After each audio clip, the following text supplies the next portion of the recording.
Good afternoon, everybody. Good afternoon. I know we've got 1 minute to go, but I'd rather we probably just start off now, then everybody else can join. So my name is Sanai. I'm your host for the webinar. I'm an account manager at the Civil Service College, work with different governmental departments, including LOBs as well. It's a pleasure to see some names that we regularly see on some of our webinars. So thank you for making the time to join us again. So a few housekeeping rules from us. We're having a bit of roadworks outside our building, so apologies if you hear a bit of drilling. We'll try and make sure that the sound is as clear as possible. If we can, I think everybody can bypass the lobby. We will be asking you to use the chat box to ask any questions like we shared the slide before.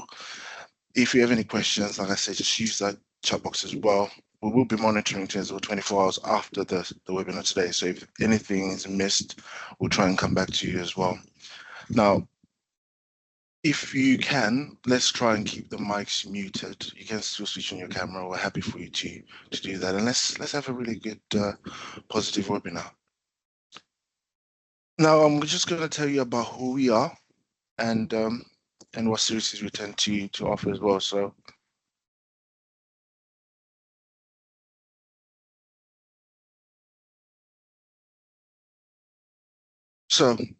here at CSC, we focus on understanding your organization's training needs, as well as deliver tailored solutions. In the UK, we're a trusted supplier to many of His Majesty's governmental departments, including Ministry of Justice, Department for Transport, to all the way to Greater London Authority, as well as the Welsh Government.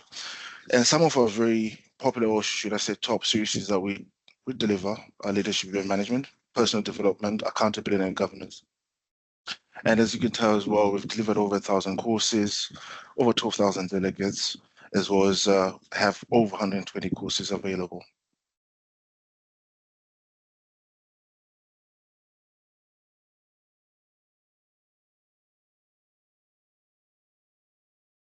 I will be now introducing Mark. Mark is going to be the star of the show for our webinar today. So Mark, I'll hand over to you so you can just introduce yourself and yeah, let's have a good session, shall we? Great, thanks. So yeah, my name's Mark Williams. Star of the show, maybe stretching it, but I'm going to talk about business cases for around about 40 minutes and then 10 minutes of questions. In terms of myself, so long-standing, wide-ranging background supporting public services, principally in the UK, but also overseas, starting in audit, moving advisory, consulting and training. And I still do a mix of sort of advisory, consulting and training. So I hope as we go through, in part in response to your questions, I can pull in some sort of real life case studies here. I am an accountant, but I've also been fortunate to do quite a lot of work in the commercial space and the project management space. And spent some time in Treasury and Cabinet Office for that sort of senior roles, one of the big four, one of the consultancies. One of the things I did for Treasury was to work on the Green Book review in 2020, looking at the sort of economic cases, business cases with regards to regional inequalities and how that might change. In terms of training, I've trained lots of people in business cases over a very long time, as well as PPPs and general financial management.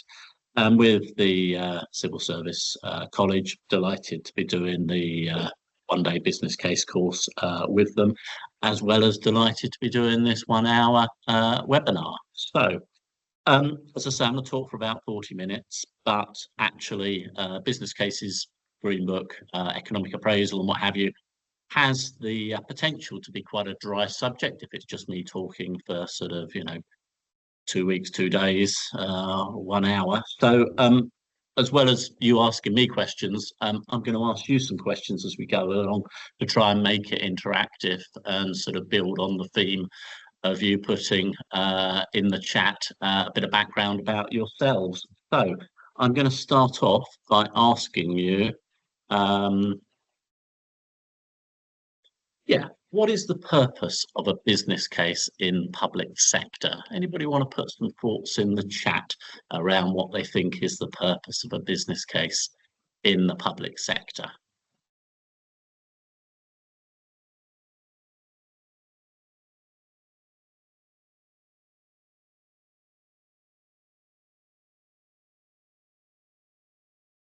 So Dickon straight in there in terms of generating higher level of support and funding. Justify the investment. Yeah. Achieve value for money. Make sure the case is well thought through.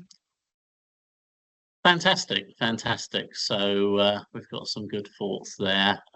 Delivering better performance, demonstrate the need, and gain approval. And as I say, those are all great sort of thoughts. I'm going to share a couple of thoughts in a minute, but before I do that, the second question that's up on your screen is around when and why is a business case required. Anybody got any thoughts as to when and why a business case might be required?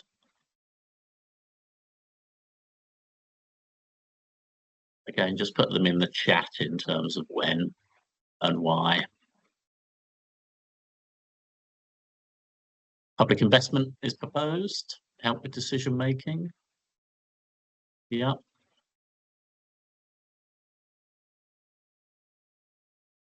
Feasibility stage, yeah. And the spending is high. Thresholds. Approvals process. Before funding is allocated.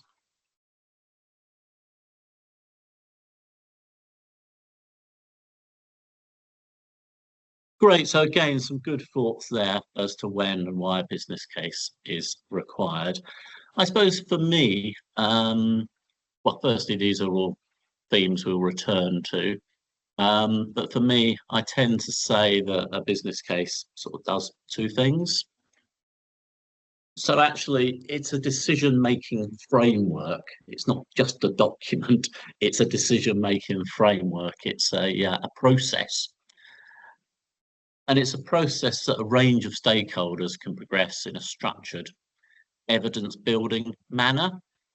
So what it's not is the most junior member of the project team being locked in a darkened room for 2 weeks to write a document after the event, once the most senior person has made the decision already. I know sometimes it seems to happen like that, but no, it is supposed to be the process, the decision-making process, with the right people round the table at the right time, ask the right questions, and you build on that evidence, on that decision-making. For some, that's a bit of a cultural shift. As I say, all of the empirical evidence suggests this is where it works best, if that we don't, write the business case up after the decision's been made, that this is seen as the decision. And again, one of the features of the Treasury business case approach is, of course, it runs well beyond the decision. As you'll hear, it runs through procurement phase, change phase, policy phase, and it should be this living document that sort of tracks the results. How well did it go, or otherwise? So decision-making framework, way of tracking results. And in order for that to happen, when I was trained in audit a very long time ago, we were trained sort of 3 elements there. Firstly, if it's not written down, it didn't happen. So we need to get it in writing. Secondly, write it as if it's being read by a 6-year-old. No judgment on seniors, elected members, etc. But, keep it as simple as possible. And then thirdly, assume whatever you put in writing will end up in the public domain. So the second thing the business case does, it's a way of documenting decisions, stakeholder views, building up the evidence as a reference source. And as I say, important. Equally, we want it to be this living document that we can come back to see how things turned out. I like Treasury's approach. Having said that, I tend to say a lot of it is common sense, and given enough time, I think, armed with a blank sheet of paper, you'd probably come up with something very similar. But of course, you don't need to, because Treasury has done loads of work around this already, used across UK public services and those supplying to UK public services. But also worth noting that, you know, this approach, Treasury's approach, UK Treasury's approach, is used around the world, sort of governments in Australia, New Zealand, World Bank, UN agencies, etc. So, you know, it's great that we've got an international audience on, because actually, yes, you'll have your own approaches. As I say, you could probably design something with blank sheet of paper that looks similar in the end. But of course, you've got the UK approach that you can borrow from, which will give you a bit of a head start.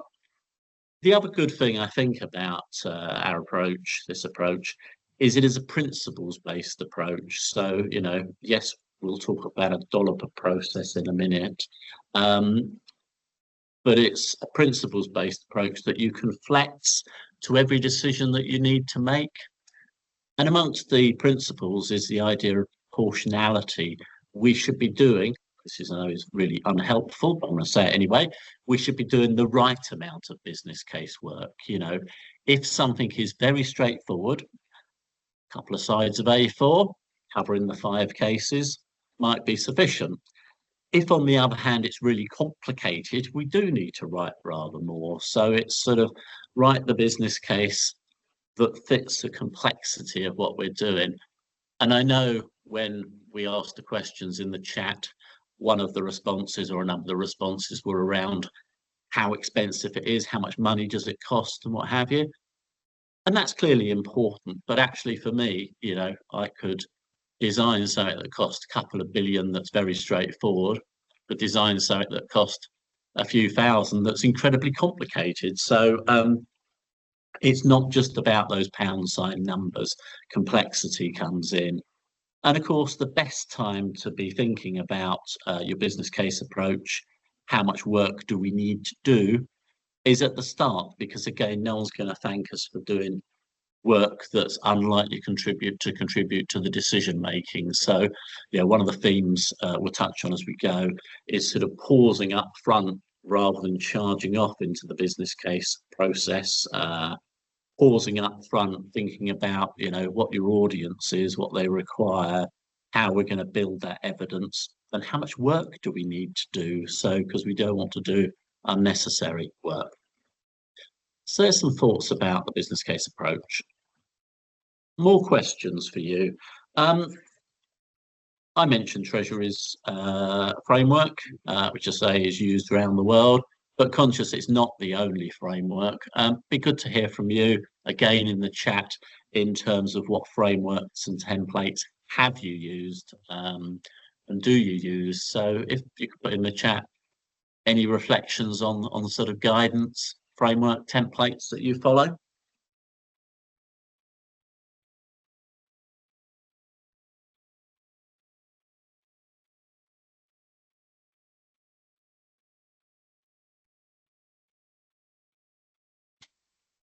So we've already got a first one. Victoria said Atamis most commonly.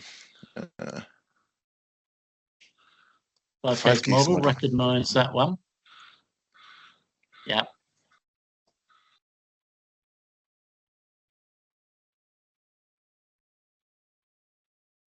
Yep. Yeah. So again, Dickon, MOD template based on the Green Book somewhere. Simple Excel. Right. So obviously, I'm going to point you to HM Treasury's Better Business Case approach, the Green Book, the 5-case model. But it is worth noting, of course, each department, many public sector organisations, each jurisdiction tend to have their own version of the guidance as well. And that's fine, as long as you can sort of reconcile it through. Obviously, things start to go wrong where departments, public bodies go off-piste from the core Treasury guidance and start creating sort of their own industry in this. So So again, one of the thoughts that's worth keeping front of mind is this helping us? Is it in line with the underpinning Treasury guidance? Have we created a whole industry here? So it is worth sort of checking back. But of course, different types of public bodies have different approval processes. We haven't mentioned it so far, but, talked about stakeholders and collaborative working. But we do also need to bear in mind elected officials, whether that's elected members in local government or national politicians, because ultimately we elect them to make decisions. And, one of the tensions here is we've got the business case approach, which provides a framework for decision making, but often elected officials say, no, no, no, that's what we want to do. And it is perfectly, obviously, right that they sort of take that role. We could have a whole discussion around it, but there's something about how you can sort of say you can achieve the same outcome but follow in this process, and it will be a lot less risky for you. So it's how you build this process into that democratic decision making as well. And as I say, I acknowledge there's sometimes some tensions there. Great. Okay, thanks for that. So, as I say, quite a few people picked up on the 5 cases. So let's just do a slide on the 5 cases. This slide is slightly different than the one that you had on the cover. We've got the 5 A's there in terms of applicable, appropriate, attractive, affordable, achievable. With the 5 case model, we always start with strategy. What is the overarching strategy for the organisation? How does this fit in? How does this spending proposal, how does this programme, this project, this initiative, these targets fit in with that overarching strategy? And that's important because if you go off piste from what the organisation's strategy is, what the policy is, things tend to unravel quite quickly. So we always start with the strategy, which I'm going to say is sort of the why question. Why are we doing this? Then core part of the business case process is the economic case. And that's because public bodies do things around socio-economic benefits for the communities that they serve. They don't do things for a profit motive. They're not the private sector. So we need to do economic analysis around, what are those socio-economic benefits, costs and risks for the community that we serve. And of course, this is where the Green Book comes in, which is the economic guidance. And I tend to say that paid enough money, economists can put a pound sign value, because we need to use pound signs to have a common language, or whatever currency you're working in your jurisdiction. They can put a pound sign value to almost anything, journey time savings, new job creation, health and well-being improvements, tackling fuel poverty, the benefits of natural environment, etc. They can put pound signs to it. And that's useful because then you can compare the options and decide what represents the best value for money here. And of course, my definition of VFM, their value for money, is about socioeconomic benefits, costs and risks. It's not just about sort of savings and financial money. So strategic case, economic case. Economic case is where we do our long listing, our short listing, we come up with our preferred way forward, then a preferred option. Once you've got your preferred option, you then do the heavy lifting on the commercial case, financial case, and management case. And that makes sense because you really don't want to go to the market with a long list of a dozen options and say, can you price all of that? We want to narrow down what we want to do. Then we go to the market with our preferred option, saying, can you price this? Can we run a competition around this? We need to make sure it's affordable within our funding envelope. So financials will come in place. And with much of this, obviously, we need to have the relevant business partners round the table. So commercial business partners, making sure we're following a procurement process, etc. Finance business partners, making sure it's affordable within the funding envelope, the right type of money in the right years, etc. And then often neglected, but I think really important, is the management case. our project management colleagues, program management colleagues, in terms of, can this actually be successfully delivered? Because for me, a business case that ultimately can't be delivered is just a sort of interesting academic exercise. This is all about program and project delivery. So can we actually get this across the line?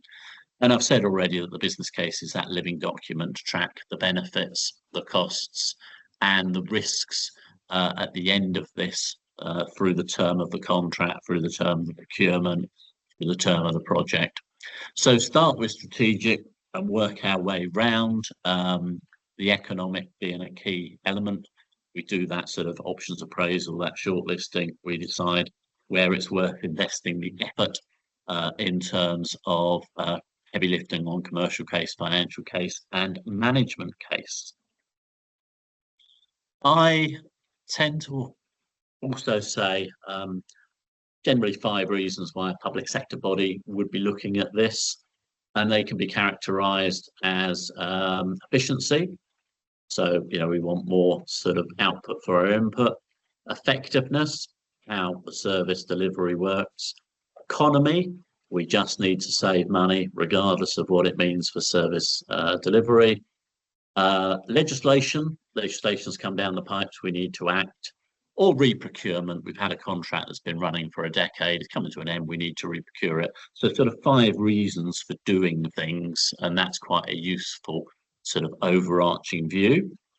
Other reflection on this as well, with the 2018 update to the business case guidance, having done some empirical research, Treasury, became very keen on a programmatic approach. So if you possibly can do a program of linked projects, all the evidence suggests it goes better. And we talk about sort of 3 types of programs. We've got sort of making and delivering, where we're just doing sort of procurements, new IT system, new building, etc. Change management, it's a program. If you want to reorganize a government department, it will need a series of project, and a program level business case will help you with that, with then project business cases hanging below. And then final type of program across the top, the most complicated, is a sort of policy-led program where there's lots of projects building up to achieve a policy outcome. Great, so that's the 5-case model. Some thoughts about 5 drivers, some thoughts about 3 types of programs. I promised a dollop of process. So firstly, I mentioned that we should pause at the start and think about what type of business case we want to do.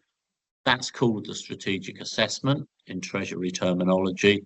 You might call it a project initiation document, a scoping document, call it what you like, but there's something about stopping at the start and thinking about the business case architecture. What are we trying to achieve?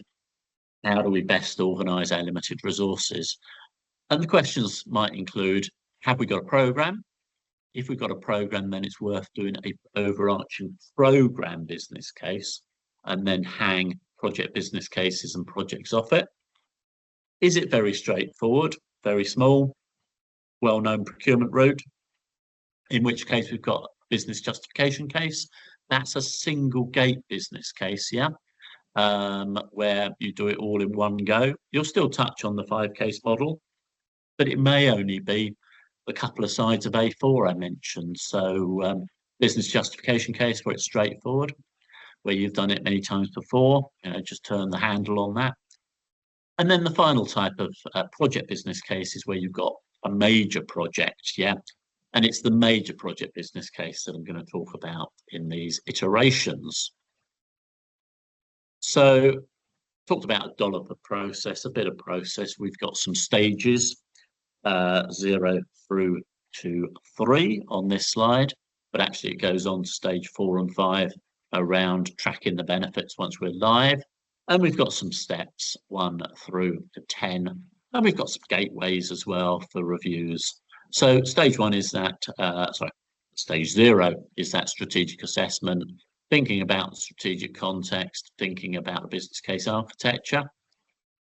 Stage 1 is then the scoping and the SOC, the strategic outline case in our major project business case, thinking about the case for change, starting the options appraisal, long listing, short listing, preferred way forward.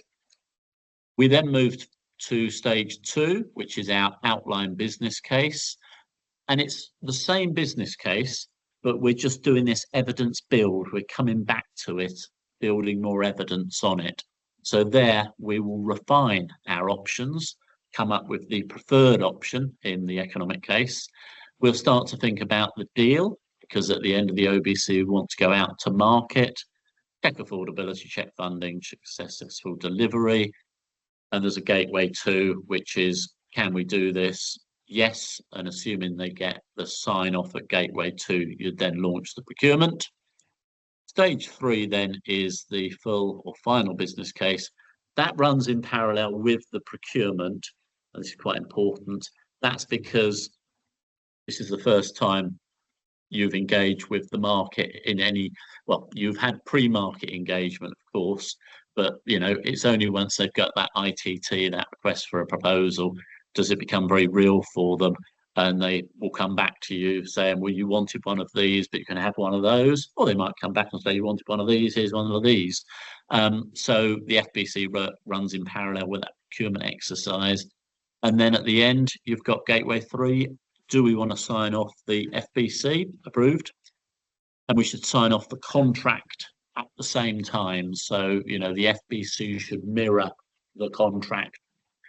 So those are the stages that we've got, 0 through to 3, and the steps 1 to 10. A very quick run through those, but this is to provide a bit of process. And then across the right-hand side, I said that this is an evidence build. You'd hope at the early stages of the business case, the why question, the strategic question, is answered. Yeah. So you'd hope you've got the answer to that early on. Clearly, you're going to know very little about commercial case before you go to the market or the management case. So it's only by working your way through SOC, OBC, FBC do you build that evidence. So the time you get to the FBC, we hope that we've got 100% of the evidence that we need. Yeah. So those are the routes for your business case. I've then talked about the major project business case and those stages and those steps, and the idea that this is an evidence build. And again, one for seniors, one for elected members.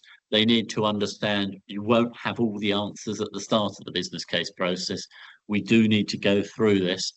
And for a major project business case, in my experience, this can take 18 months because you've got procurement running in parallel to work through this. So, it's quite the investment.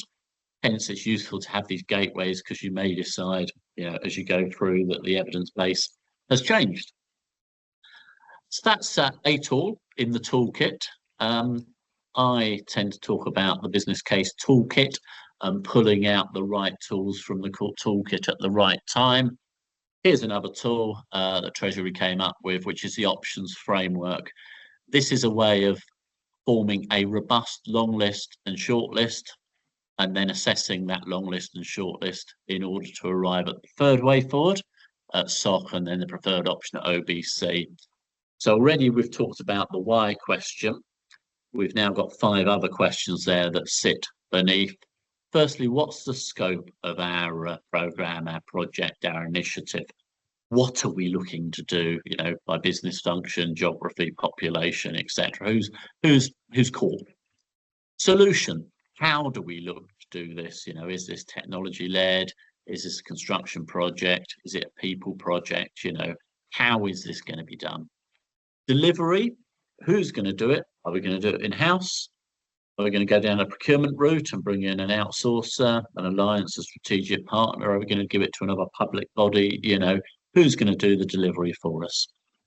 When are we going to do this? How are we going to implement it? All on day one, a phased transition, when? And then finally, the funding question, who's going to pay? Is this all coming from public monies in your budgets? Do we have the right flavors of money in the right years? Are we going to look for some alternate ways of financing this, funding it? Private capital? Can we generate a stream of revenue as a result of what we're looking to do? Will there be a capital receipt by selling something? You know, where's the money coming from?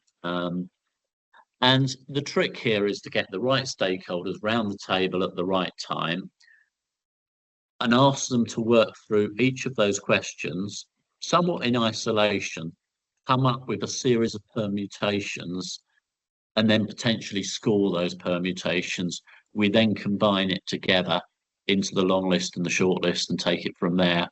And this is just so much better in terms of a robust approach than sort of, well, there's three options here. You know, there's one in the middle that we like. There's one to the left that's slightly bigger, exactly the same but slightly bigger. One to the right that's exactly the same but slightly smaller. And what a surprise, we pick the one in the middle.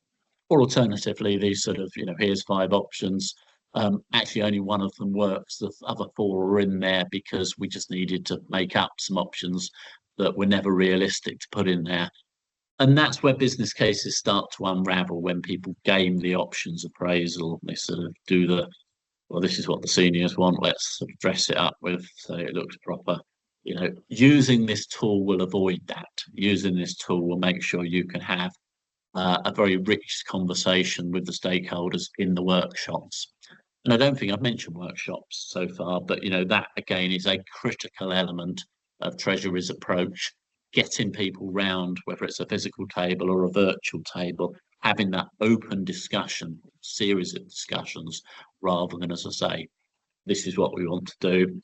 Now go and take it into that dark room and sort of document, you know, the decision I've already made. That's where things start to unravel.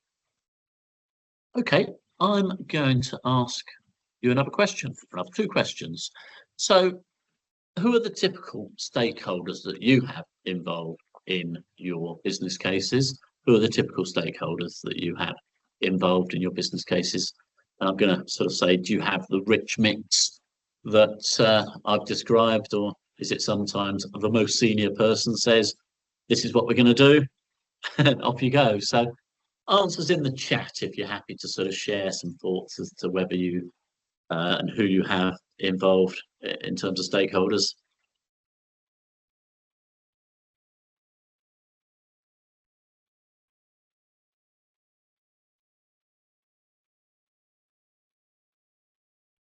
Anybody want to give us some suggestions on stakeholders? Economists, fantastic. Requirement owners, yes. Finance, got to have the accountants there. External funders, yeah. End users, yeah. So let's pick up on Sally's end users. I mean, to me, this is absolutely vital. Yeah, ultimately, this is about delivering socioeconomic benefits for the community that you serve. So you really do need to know what the community that you're serving wants. And I do a lot of work in local government, and you know, in particular, UK local government have done a few things recently with that commercial hat on that have had nothing to do with what I think local government should be up to. Nothing to do in response to the needs of the communities that they serve. So really important to hear from service users. You do, of course, as we got up there, need the budget holders, the service specialists, and then we need those functional professionals. We need finance, we need commercial, we need project management, etc. So yeah, getting the right people around the table is really important. It is worth investing time up front to know who the right people are, and to think about, you know, are they responsible? Are they accountable? Do they just need to be consulted? Or do they just need to be informed this is what we're doing? So sort of sketch out your stakeholders with an engagement plan. Sorry, Mark, yes. I didn't mean to cut you off as you're talking. I've just seen Kate is also putting in challenges. First of all, thank you everybody for answering what type of stakeholders that are involved that you work with at the moment. But we're still waiting for the second part of the question, and only Kate has only answered what challenges she faces. So if we can you just try and tell us what challenges you face? This is your time, and it's perfect time for Mark to also answer the question. So if we can, let's just work the questions in. It's perfect. Thank you, Mark. Yeah, no, I mean, let's give us some more challenges. So thanks, Kate, for putting that. Anybody else want to put some challenges in terms of what they face in preparing a business case? And then we've got Accurate carrying as well. baseline Yeah. data. Yeah, I mean, evidence build, I've talked about. Clearly, if you haven't got the evidence, you haven't got the data, then it's quite difficult. Not enough money, too many options. Yeah, okay. So approvals as well. No, that's great. That's great. On the money one, it's an interesting one.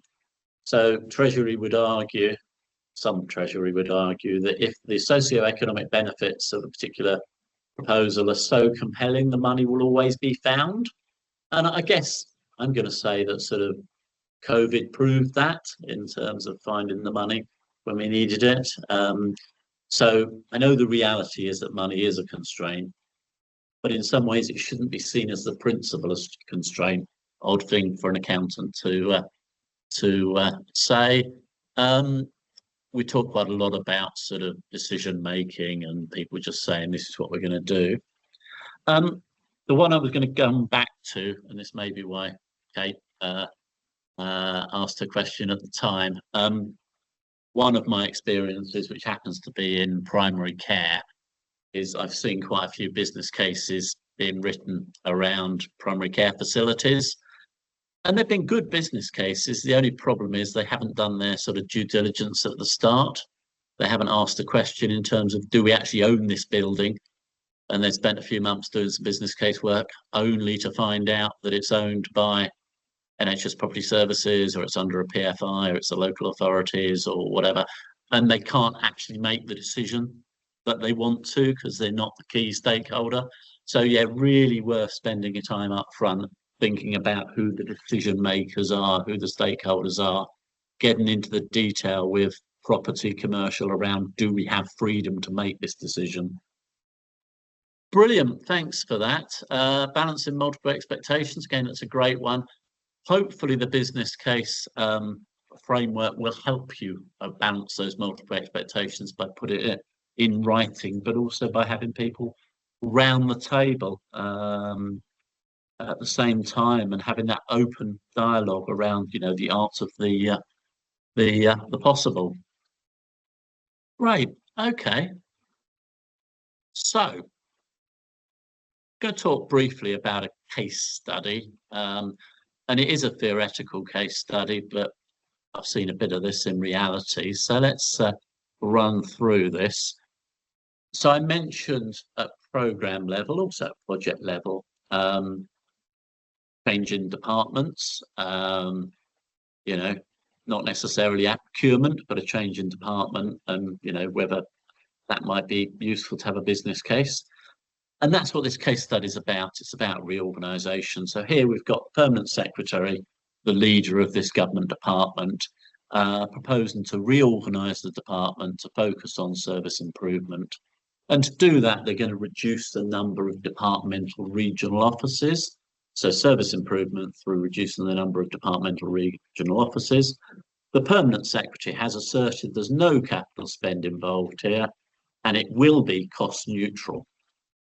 The board of the department have asked if a business case is required, and your role in all of this is as a potential senior responsible owner, the person who leads this program, this project. And the question that you're being asked as a potential SRO is, what would you advise the departmental management board, i.e. do we need a business case? And if we need a business case, what sort of business case do you think we need? So yeah, some linked questions there. Do we think we need a business case in those circumstances? And what sort of business case do you think we need? So again, answers in the chat.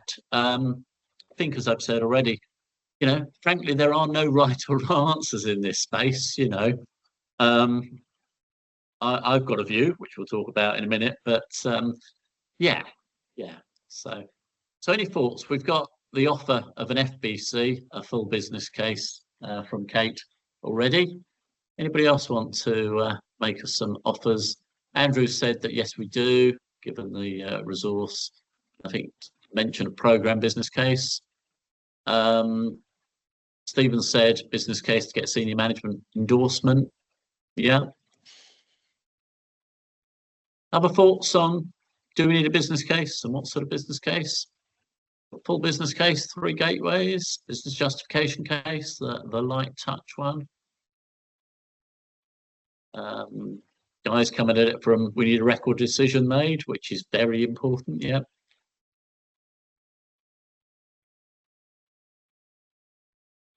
Yes, and an FBC.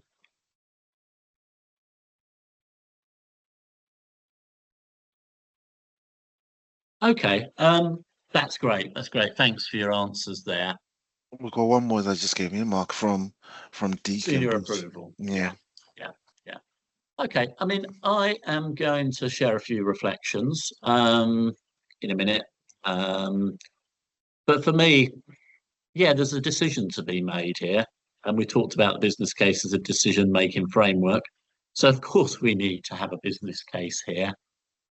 We talked about the decision, the business case, as well as being a way of documenting what we're looking to do. So again, you know, it needs to have a business case in order to document that decision. So I suppose I also worry a bit in terms of PermSec saying no capital spend and it's going to be cost neutral.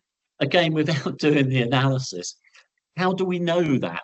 You know, and indeed, my experience of shutting offices is that generally there is a bit of capital spend involved and there's a lot of revenue spend involved. And, you know, question, will it balance out? So we've got to do some number crunching. But in terms of the costs here, there's a lot of hidden costs, perhaps, to closing an office in terms of, firstly, on the property side, you know, sort of breaking any leases, dilapidations. Then staff, you know, who's to say that the staff can move to the new offices or in the central office. We may see some relocation payments and redundancy payments as a result. There's also IT, you know, in my experience, every time you move desk, it seems to cost an absolute fortune in IT spend. So there's quite a lot of things going on here that we need to understand. The other thing that I find interesting in this is, you know, this sudden focus on service improvement. I would hope that that was front and centre for the PermSec, you know, day in, day out. And how does it fit in with the overarching service improvement programme and plans and strategy? You know, that would seem to be quite relevant. So it is fair to say, though, that very few departments seem to think about doing a business case when they do a machinery of government change or a local government reorganisation. And that's because it's not necessarily married with clear procurement, buying something new. It's sort of internal. But I genuinely think the business case will help you flush out the right decision here. It will sort of flush out those hidden costs that I talked about earlier. It also link it to that overarching strategy, because for me, this is a program here. We've got a program business case potentially, and it's a change management program.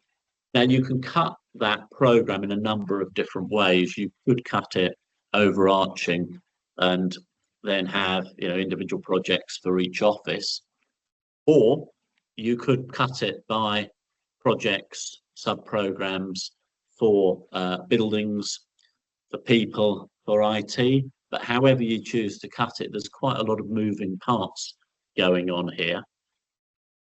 I talked before about socioeconomic benefits for the communities that we serve being absolutely key. What's missing from the question is whether this is serving frontline public. Clearly closing regional offices, if they serve the frontline public, in my view, is very unlikely to improve service delivery if people can no longer get into the offices. So I think that's an interesting question. The other thing, so when I worked on the Green Book review in 2020, one of the findings was that it is important to nail what you're looking to do with government policy and strategy rather than going off piste. And again, I don't know all the circumstances here. It's a theoretical case study. But if the plan is to close regional offices and move people back to London, that's not necessarily in keeping with what the Government Property Agency are looking to do as it looks to move people out to those more, I'm going to say, left behind sort of towns and locations outside of London. So there is a sort of, how does this align to that agenda question there as well? So yeah, at first glance, this all looks very straightforward. It's 3 lines of information. But once you start getting into this, there's actually loads going on here. And again, in my experience, that is not uncommon. So I'm very happy to take any questions now. I think we've got sort of 10 minutes for questions and then 5 minutes for a close. I've got one more slide that I will put up while people are forming their questions. So I talked about tools in the toolkit, and here are some more. I very much like the business case reviewers checklist from Treasury. That's where you'll find it on the Treasury website. 2 pages, asks all sorts of questions, including whether the team has been trained, and then it runs you through the stages of the business case development, the 5-case model. There's loads going on there. It's a really powerful checklist in my mind, and I've completed it a few times, tucked it in the cover of the business case before it goes up for approval, so that approvers can then just do tick, tick, tick. He's done all of this. Also on the Treasury website, the Green Book, templates and support material. It is worth noting that we've got a live Green Book review on at the moment, and chatting to them this morning. I believe the updated Green Book is out next Wednesday. And again, that's looking to deal with regional inequalities in the same way as we tried to in 2020. And then finally, the link to the business case guidance for projects and for programs. So yeah, loads of tools in the toolkit. I don't know if we've got any questions come through on the chat for me. Not yet, but I've got one for you. And this is just regarding measuring the impact and purpose of the business case. Probably 2-pronged questions, I should say. So number 1, how will we measure the success? And the second part of the question is, what is the plan for post-implementation review? Or is it just subjective based on the case? So, do you want me to repeat that again? I'll take them both together. Okay, thank you. A major part of your management case as you get to the latter stages of the business case development, as you get to the FBC, is how we're going to sort of measure the impact. How do we know that this has gone well? What are the project or program management capabilities are we going to put in place in order to do that? And it's making sure that what we said in the sort of economic appraisal, what we said in commercial and finance, is what we actually get. And we need capacity to do this. And again, Treasury, there's a whole course on this as well, but Treasury are very big on this point, partly because of experiences like mine, which is where you've got a schools project from a local authority, where there was 40 people on the local authority side working at the early stages of the business case up through the procurement to the date the contract was signed. And then as soon as the contract was signed, there was absolutely nobody there to monitor it. A key part of the management case, also the finance case, is to talk about what sort of contract management resource do you need, what sort of regular check-ins you need, what's the escalation route, etc., to make sure you've got enough budget for that through life. Because for me, the value for money of a 25-year contract does not come on the day it's signed. It comes across 25 years of actively managing it. I've got a question there around which workshops do I think add most value from your experience? I do think the workshop around the options framework and the options appraisal is important, because partly what we're looking to do is close down the options, because the last thing we want after sort of 6 months of business case work is someone senior saying, well, actually, I thought we should do it like this. Here's a new option to put on the table. I can't guarantee that having in the workshop won't, that still may happen. But I think you've got more chance if you sort of get all the right stakeholders, all the right people around the table in an options workshop. Also, I think that workshop dealing with how we're going to track the benefits, the costs, the risks, what capacity do we need is important. And then I think right up front, the workshop, that strategic assessment workshop is useful in terms of, do we really need to do this? What else are we doing that's sort of similar? Because it's not unknown for a large public body to duplicate projects and programs. And if you haven't got the right people around the table, that might happen. And then there's something about what can we learn from elsewhere? Because in my experience, most things in public services have been done before. Yeah, it's just about going, looking. I very rarely see things which are brand new. So it is sort of having that open conversation. So then there's a question around what advice would I give to someone new in government to preparing a business case?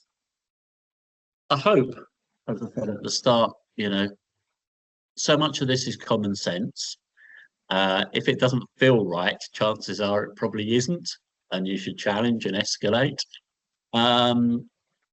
It's about using the tools that are available in that proportionate fashion. There's so much out there to help you with this.